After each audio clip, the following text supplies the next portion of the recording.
ఎన్ని జన్మల పుణ్యమో అది రాజేశ్వరమ్మ ఆశ్రమమున తల్లి అయినది.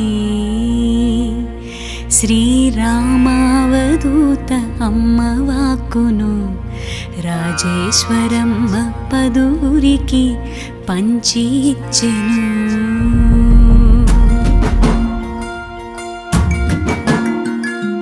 తన దేహము దేవాలయము, తన గృహము కైలాసముగా నించెను.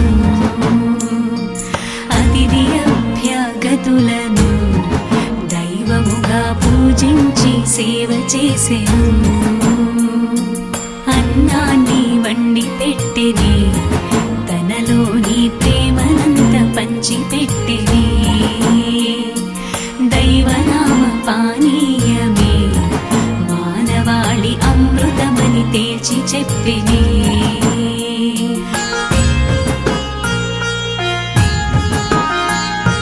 బియ్యమేరి రాళ్ళు తీసెనే, కంటిలోన కల్మషాన్ని తరిమి వేసెనే.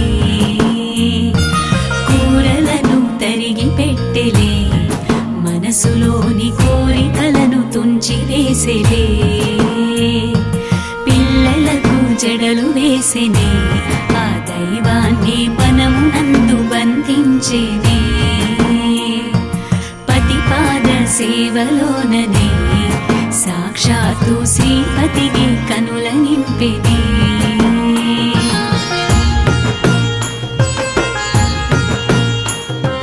చెరిగి చెరిగి చెత్త ఏరెని, బంధువుల మది లోపల నిండి చేరెని. అమ్మ ఎడల భక్తి పెరిగిలే, దాసజనుల బాధలను తీసివేసెని. ఎకరము పొలములిచ్చెని, పూజారుల కడుపు నింపి కాచి బ్రోచెని. ఆశ్రమములు పెంచి కట్టెని, 3 అడుగులు ఆశ్రమాలతో వర్ధిల్లెని.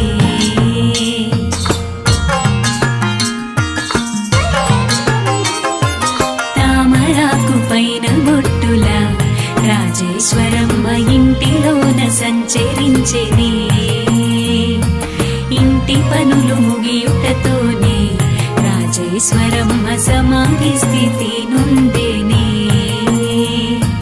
కోటి బిల్వ పత్రాలతో అర్చనలు, గోపూజ, కన్య పూజలు, వేద పఠన అభిషేకాలు, యజ్ఞయాగ నిరతాన్న దాన క్రతువులు.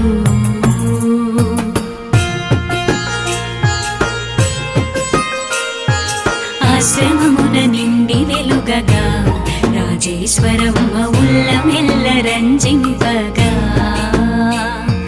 పూజలెన్నో అంకురించెని, అవధూత మాత సాక్షాత్తు అంబనియనే. శివరాత్రిన పరమాత్మను చేరె మాత రాజేశ్వరి ముత్తైదువగా. నిండు మూర్తి రాజేశ్వరి పాదయాత్రను సాగనంపెను పూదోటల. నిండు మూర్తి రాజేశ్వరి పాదయాత్రను సాగనంపెను పూదోటల.